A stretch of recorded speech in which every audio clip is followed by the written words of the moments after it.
오늘은 사도행전 13장 4절에서 12절 말씀을 가지고 성령의 이끄심을 따라 이런 말씀으로 말씀을 나누고자 합니다.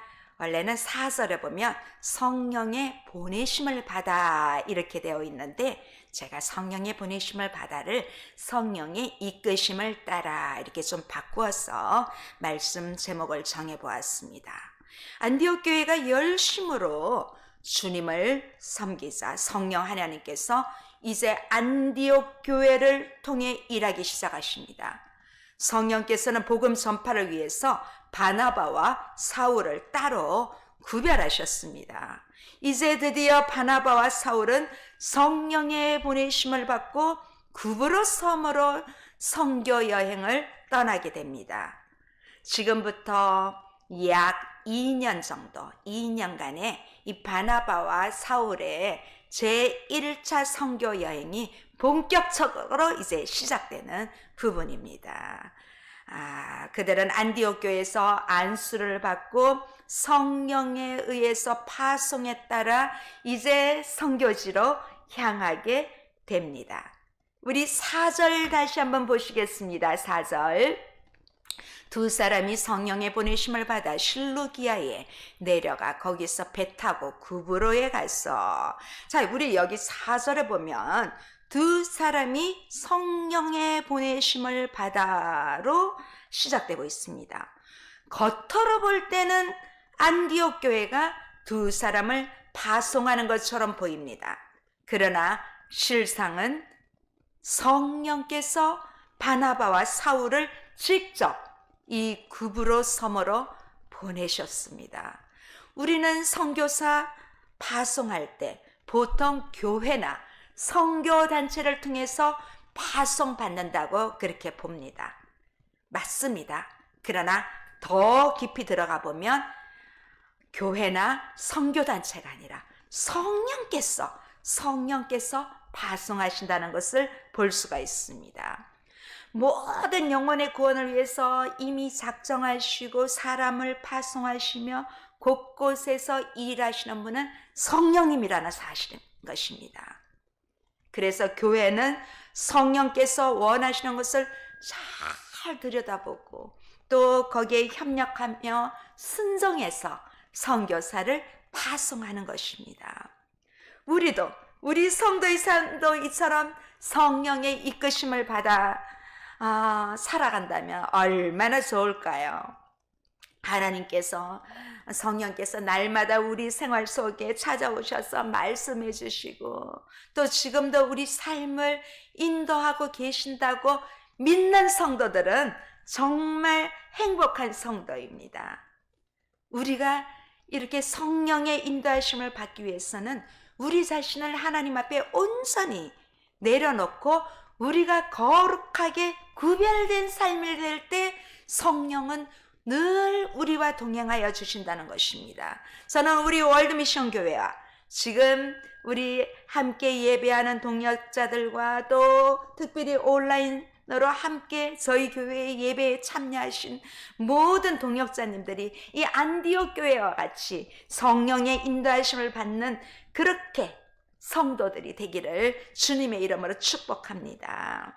이제 바나바와 바울은 먼저 실루기아로 내려갔습니다. 이곳은 그 출발지 안디옥에서 좀 남서쪽으로 약 한 25km 정도 떨어진 곳에 있는 항구입니다. 그 당시 이 유럽과 중근동 기에 어떤 통상 무역이 교류하는 그런 아주 중요한 그 교통의 요충지였습니다. 이제 사울과 바나바는 여기서 복음을 전하지 않고 여기를 그쳐서 곧바로 배를 타고 지중해의 섬 여기 보이시죠? 구브로로 떠났습니다.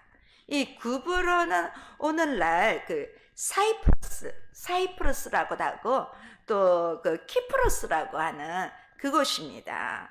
이 섬은 항구 도시로 그 실루기아 보이시죠? 이 실루기아 남서쪽 지도상으로 보면 남서쪽이죠. 이 남서쪽 한 100km 정도 지점에 위치한 이 지중해의 섬, 이 구브로로 떠났습니다.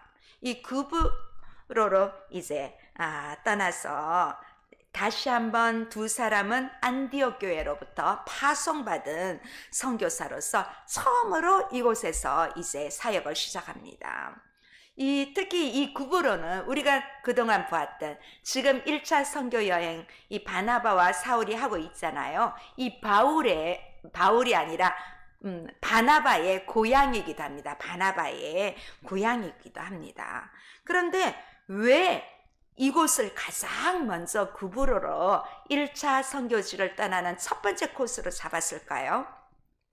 아마도 이 주 리더자가 바나바이기 때문에 고향으로 갔지 않았을까? 거기에는 이 바나바의 친척들도 많이 남아있을 거고 그들 중에는 믿지 않는 사람들도 많았을 거고 어쩌면 이 바나바의 그런 의중이 있었지 않을까 싶습니다. 우리가 사도행전 1장 8절은 사도행전 28장까지 전체를 다 보여주고 있는 핵심 구절입니다. 어떻게 되어 있습니까? 이 복음을 전하는 순서가 예루살렘과 온 유대와 사마리아와 땅끝까지지 않습니까? 어쩌면 이 바나바와 사울은 1차 선교지 여행을 떠나면서 이 예루살렘으로 생각하고 가장 가까운 이 바나바의 친족들이 있는 곳에 그렇게 갔지 않았을까? 그렇게 유추해 봅니다. 이 두 사람은 구브로의 동쪽에 있는 이 살라미에 도착합니다. 자, 5절 한번 보시겠습니다. 살라미에 이르러 하나님의 말씀을 유대인의 여러 회당에서 전할세 요한을 수행원으로 두었더라.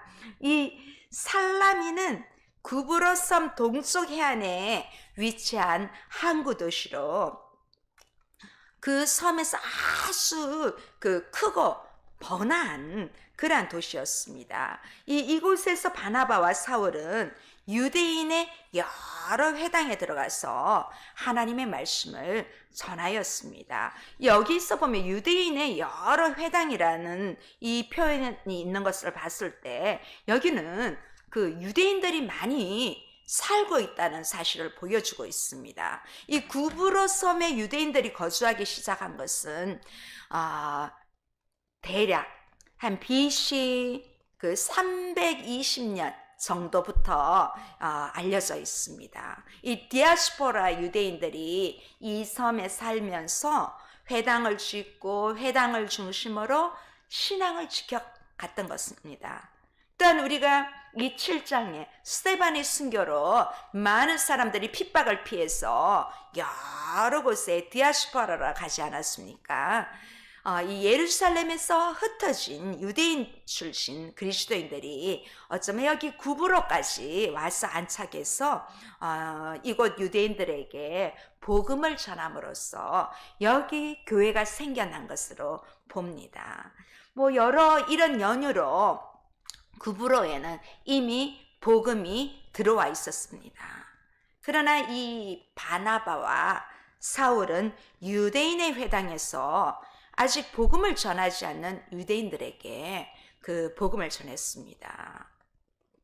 자, 여기 보면 전할세, 우리 앞서 여기 보면 유대인의 여러 회당에서 전할세 이 말이 나오지요. 이 전할세는 이 공공연하게 선포하는 것입니다. 동사죠. 미완료 과거형입니다.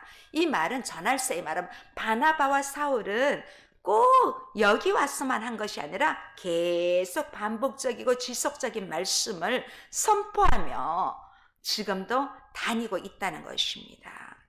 그들이 이제 이 두 사람이 유대인을 대상으로 선포한 하나님의 말씀은 주로 이제 구약 성경을 중심으로 예수 그리스도의 메시아됨에 대해서 관한 메시지가 주를 이루었을 것입니다.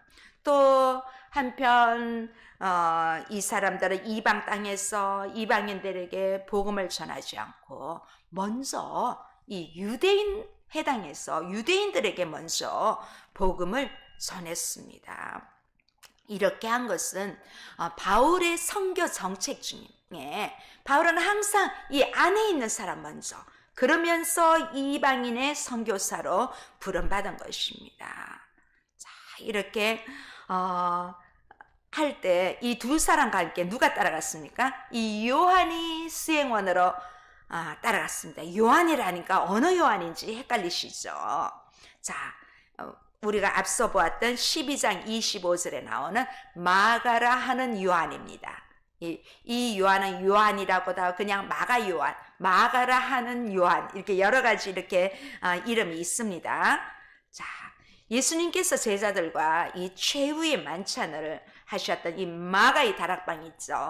이 마가의 다락방이라 불리던 이곳이 마가의 어머니 이름도 마리아입니다. 이 마가도 여럿 있고 요한도 여럿 있고 마리아도 여럿 있습니다. 특히 이 마가 요한의 다락방은 이 마가의 어머니 마리아의 소유였습니다. 거기 오순절에 120명의 문도가 함께 모여서 기도하고 성령 받던 바로 그것이었고, 또 우리가 앞에 봤던 베드로가 옥에 갇혔을 때 간절히 기도하던 바로 그것이 이 마리아의 아들 이 마가 요한의 다락방이라고 합니다. 그래서 바로 이 마가가 그 요한인 것입니다.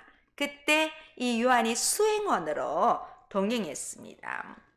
이제 이 바나바와 사울은 그브로의 살람이라는 동쪽 항구에서부터 복음을 전하기 시작하면서 이 섬을 이제 서쪽으로 가로지르면서 복음을 전하다가 또 한 곳에 정착하게 됩니다. 어딥니까? 6절 보시겠습니다. 온 섬 가운데로 지나서 바보에 이르러 바예수라는 유대인 거짓 선지자인 마술사를 만나니, 자, 이 바보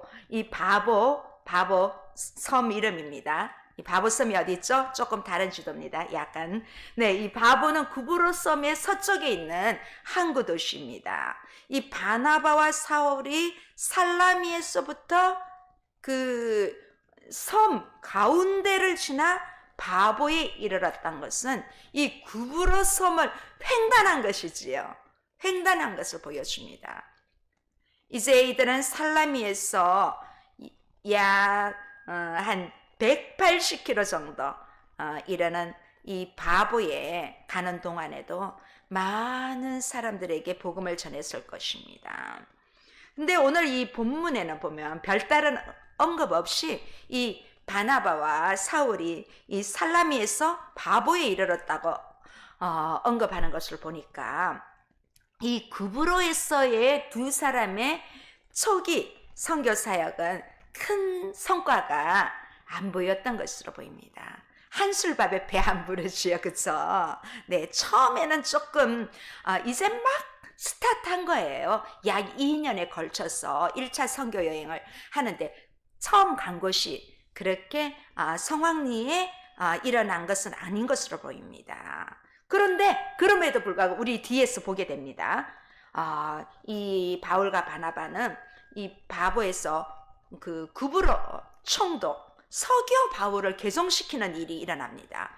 이 서기오 바울은 총독이라는 지위에 있으면서 이 이방인을 대표할 수 있는 그러한 인물이기 때문에 그가 회심한 이후 이 바나바와 사울의 선교 여행이 아주 성공적으로 이루어진다는 것을 암시해 주고 있습니다. 이 바보지요. 그 아프로디테의 신전이 있는 곳입니다. 이 로마에서 파견된 총독의 관저가 있는 곳이기도 합니다. 성경을 보면서 가끔 지역이나 이름을 보면 웃음이 빵 터질 때가 있지 않습니까? 저는 어렸을 때부터 성경을 열심히 봤습니다. 성경을 열심히 봤는데 이 부분을 읽다가 빵 터진 적이 있습니다. 좀 어린 마음에, 중고등학생 어린 마음에 이 바보란 말이 왜 성경에 있지? 하면서 굉장히 웃었던 말씀을 전 바보만 이 사도행전 이 13장 여기만 읽으면 어렸을 때 생각이 나요. 자, 그래서 성경 퀴즈에도 가끔씩 등장하는 바보 지역입니다. 네. 자, 그런데 왜 하필이면 이 바보라고 번역했는지 그것도 궁금합니다. 뭐 영어로 하면 페이포스, 헬라어로는 파포스. 그럼 뭐 파포 이렇게 해도 되는데 왜 굳이 바보로 번역을 했을까요? 이 바보가 아주 중요한 성경적인 의미가 있습니다. 뒤에도 말씀드리겠지만은 이 바보에도 구바보가 있고 신바보가 있습니다. 그 서울에 가면 반포라는 곳이 있잖아요. 반포도 구반포가 있고 신반포가 있는데 좀 그런 이론과 비슷합니다. 이 내륙 쪽이 구바보, 바닷가 쪽에 새로 개발된 쪽이 신바보. 그렇습니다. 그런데 이 구브로스 섬은 비너스 여신에게 봉헌한 섬이었습니다. 그래서 이 바보에 비너스 상이 있습니다. 제가 사진 하나 보여드릴게요. 접니다. 저도 여기를 가봤습니다. 와, 그런데 사람들 진짜 정말 많았습니다. 여기는요, 이 바보 사람들이 신당을 만들어 놓고 이 섬에 비너스에게 봉헌한 것입니다. 그런데 여기는요, 예나 지금이나 계속 공사 중이라고 합니다. 뭐 365일 공사 중. 제가 갔을 때도 공사하고 있었습니다. 여기는 원래 이 지역이 그런 곳입니다. 그런데 우리말로 그냥 바보 지역을 끝났어. 좀 바보, 진짜 바보. 이 사람들은 진짜 우리말을 빌려서 영적인 바보들입니다. 이 역사책을 보면요, 그 로마 제국 산하에서 온갖 못된 짓을 다 할 수 있는 유일한 곳이 여기였다고 합니다. 그러니까 아주 더러운 일들이 정말 많이 일어나는 그런 곳이었습니다. 지금도 뭐 어디 가도 우리나라도 마찬가지고 이런 곳이 많지만은 당시에는 더 그러한 더러운 문화들이 참 많이 있었습니다. 그런데 그 본거지가 바로 이 바보였다는 것입니다. 그런 곳에 바나바와 사울이 도착했고 그곳에서 거짓 선지자인 박수 마술사 한 사람을 만나게 되는데 이 사람은 유대인입니다. 유대인으로서 여기 와서 마술사 노릇을 하고 있는 것입니다. 그런데 이 사람은 그 섬의 총독 옆에 붙어서 먹고 살고 있었습니다. 우리 7절 한번 다시 보시겠습니다. 그가 총독 서기오 바울과 함께 있으니 서기오 바울은 지혜 있는 사람이라 바나바와 사울을 불러 하나님의 말씀을 듣고자 하더라. 자, 이렇게 구브로 섬에 도착한 바나바와 사울은 이 섬을 열심히 돌아다니면서 사람들에게 복음을 전했습니다. 그러던 중에 이 구브로 섬의 총책임자이자 총독인 이 서기오 바울에게 복음을 전할 수 있는 기회를 얻게 되었습니다. 이 역사가들에 의하면 그 서기오 바울은 로마 원로원 의원의 그 선거권을 갖고 있었습니다. 오늘날 좀 미국어로 따지면 그 대통령을 선거할 수 있는 선거인단, 좀 그 선거인단 중에 한 사람이다 이렇게 생각하면 될 것 같습니다. 이 서기오 바울은 로마 제국 내에서도 엄청난 영향력을 끼치던 그런 사람입니다. 그런 사람이 현재 이 로마 황제의 명을 받고 이 구브로에 이렇게 총독으로 파견받은 것입니다. 이 한 사람이, 총독 한 사람이 예수님을 믿는다며 이 로마 제국에 미칠 영향이 엄청 커요. 그래서 이 총독은 마침 이 바나바와 사울을 왔다는 말을 듣고 불러서 궁금한 것입니다. 복음에 대한 호기심을 갖고 있었던 것입니다.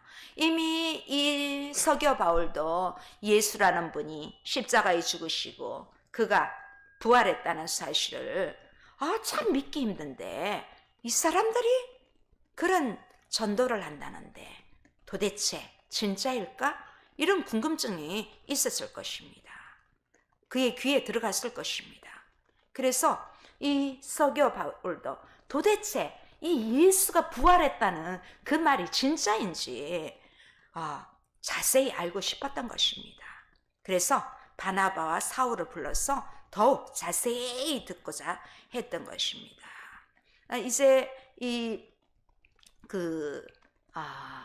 성경학자들은 이 서기오 바울이 진리에 아주 갈급해 있었던 사람이라고 추측하고 있습니다.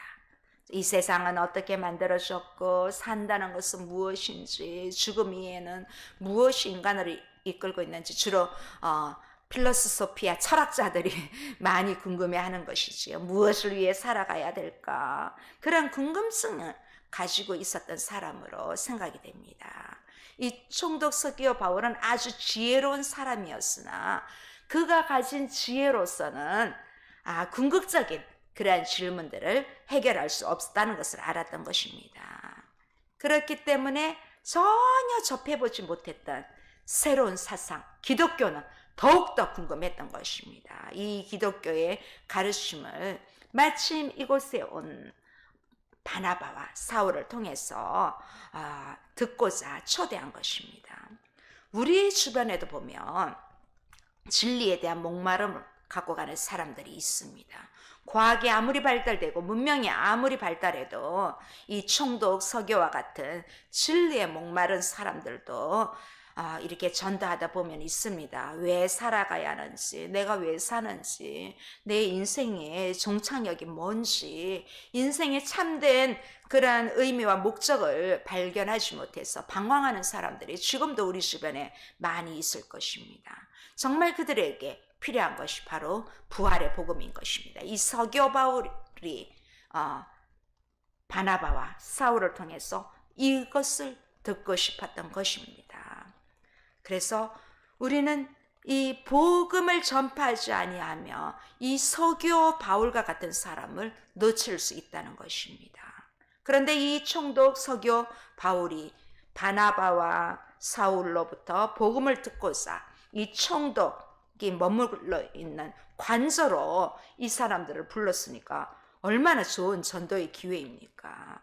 모든 것이 순조롭게 진행되는 것처럼 보였지만 항상 복음 전도에는 언제나 장애물이 있기 마련입니다.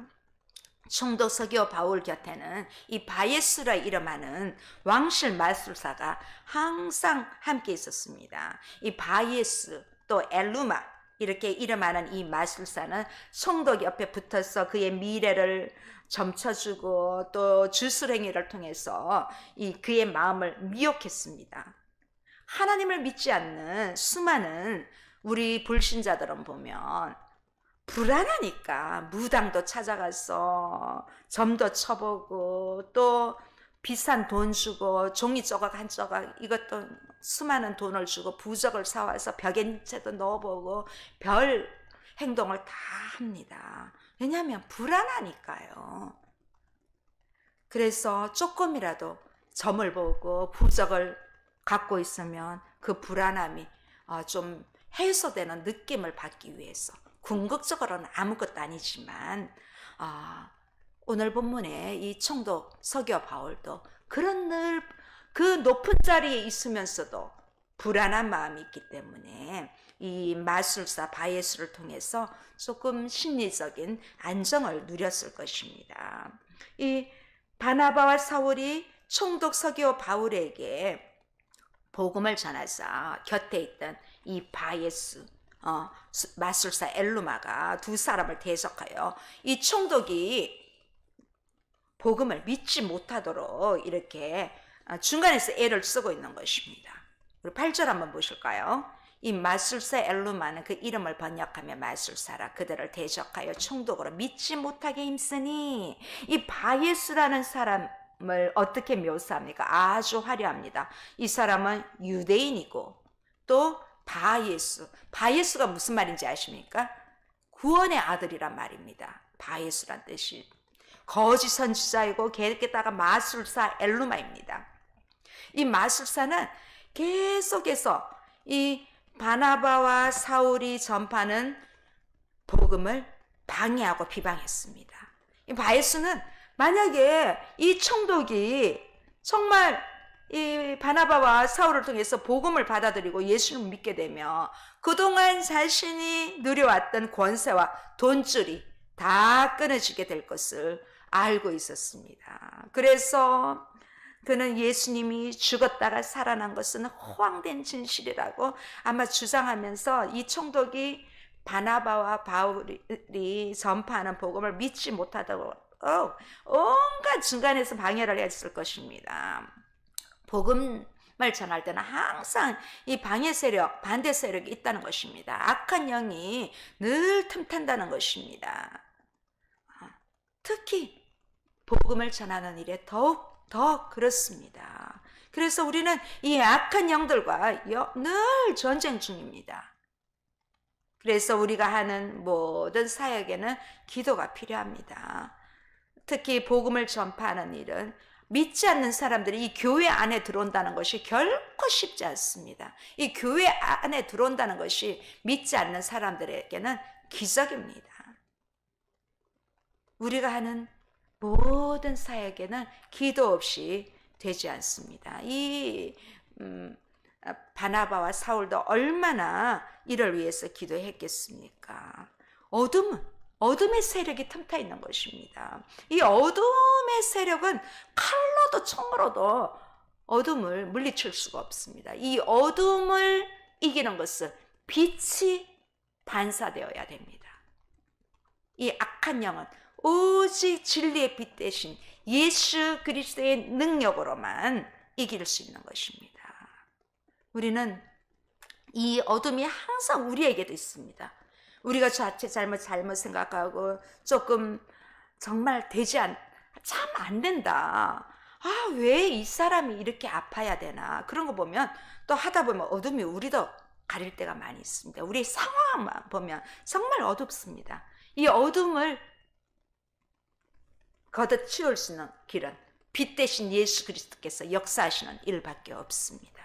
자, 이 바나바와 사울 사이 그리고 이 마술사 바예수 사이에 이 영적 전쟁이 펼쳐지고 있습니다. 이 악령에 사로잡힌 마술사 바예수를 제압할 수 있도록 성령은 복음을 증거하는 사울에게 충만하게 임하셨습니다. 그러자 오늘 사울이 놀라운 선포를 합니다. 우리 9절 10절 한번 보시겠습니다. 바울이라고 하는 사울이 성령이 충만하여 그를 주목하고 이르되 모든 거짓과 악행이 가득한 자여 마귀의 자식이여 모든 의의 원수여 주의 바른 길을 굳게 하기를 그치지 아니하겠느냐. 오늘 우리가 읽은 이 사도행전 13장 9절은 아주 중요한 말씀입니다. 이 사도행전을 누가가 썼지 않습니까? 의사 누가가 썼잖아요. 여기서부터 사울이라는 이름이 바울로 바뀌게 됩니다. 사울이라는 호칭이. 이 아주 중요한 13장 9절입니다. 자, 이 사울이라는 이름은 이제 이 뒤에 바울이 회고하는 부분에 등장하는 이후 그 외에는 다시는 등장하지 않습니다. 이제부터는 사울은 들어갑니다. 다 바울로 나옵니다. 이 바울이란 말은 파울로스, 작은, small이라는 뜻의 로마식 이름입니다. 그 당시 이 유대인들, 특히 이 헬라 지역 출신 유대인들 중에는 많은 사람들이 이 히브리식 이름과 그 로마식 이름도 같이 가지고 있었습니다. 바울은 날 때부터 로마 시민권을 가지고 있었습니다. 그러니까 이 바울은 로마식 이름이 당연히 있었다는 것입니다. 그렇죠? 갑자기 바울이라는 이름으로 개명된 것이 아닙니다. 날 때부터 로마 시민권을 가진 사람입니다. 따라서 이 바울이라는 로마식 이름이 비록 오늘 13장 9절에서 처음으로 등장하지만 이 바울이란 이름은 이미 그의 부모가 태어날 때부터 히브리식 이름으로는 사울. 사울은 히브리식 이름입니다. 큰 자란 뜻입니다. 히브리식 이름으로 사울은 큰 자란 뜻이고, 로마식 이름 바울이란 이름은 작은 자란 그런 뜻이 있습니다. 자, 그러면 저자 누가는 왜 처음부터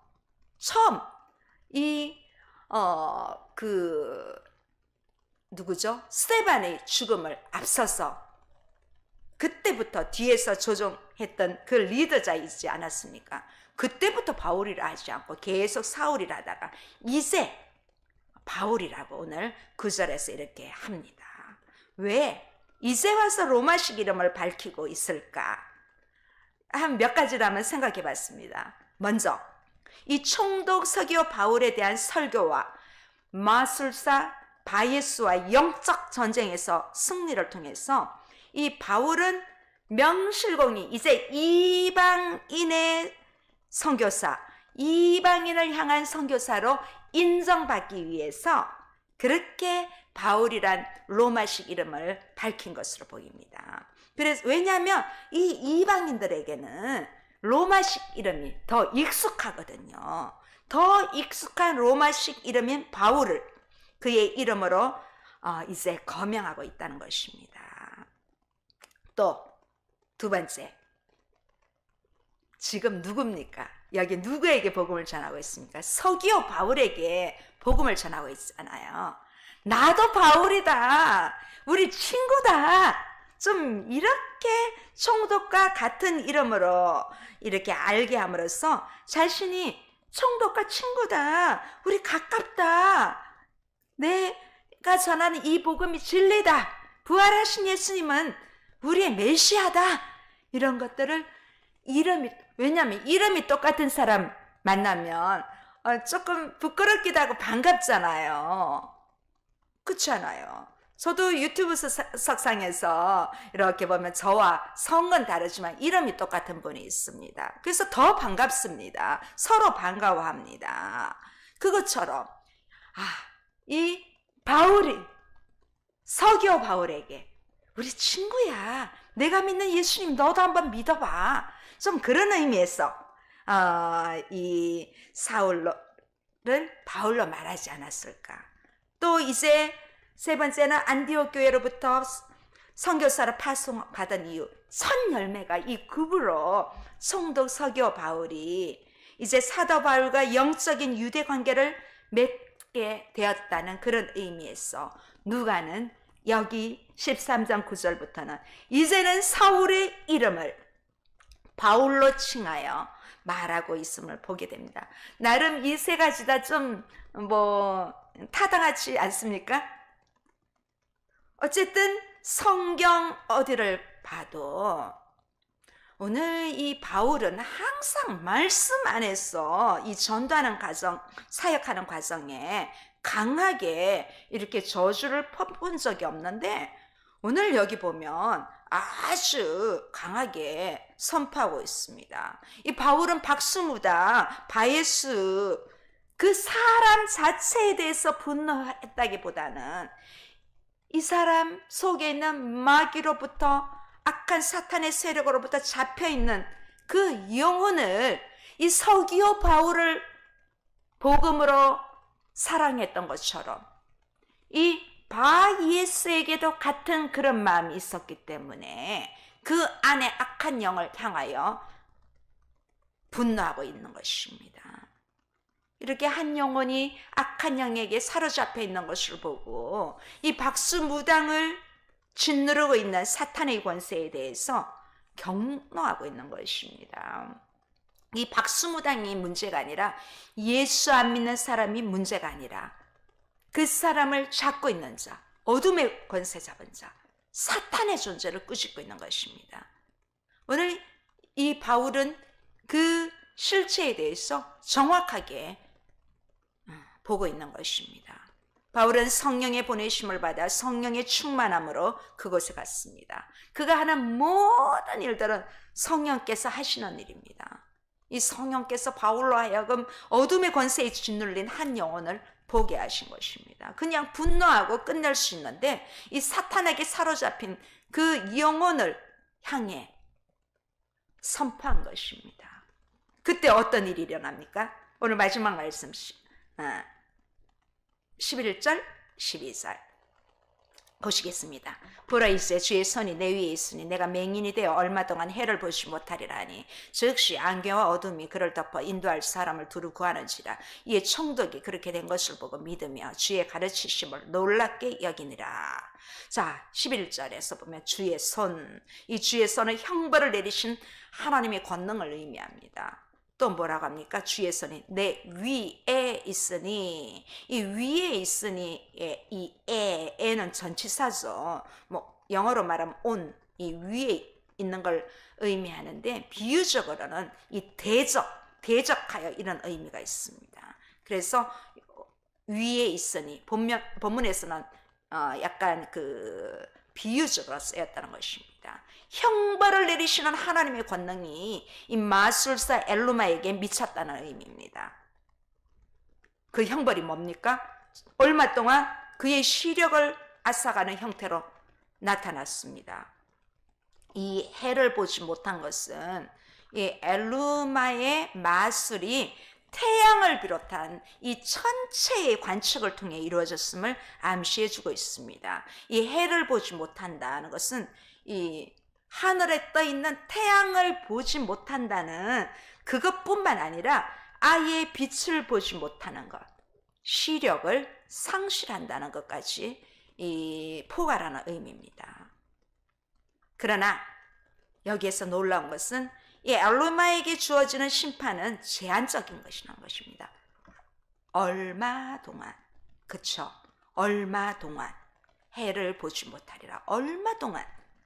그 얼마 동안이 뭐 몇 시간인지 며칠인지는 알 수 없어도 분명한 것은 그 형벌이 영원히 앞을 보지 못하는 것은 아니라는 것입니다. 이것은 엘루마로 하여금 마술사 바예수로 하여금 회개할 수 있는 기회를 주기 위함입니다.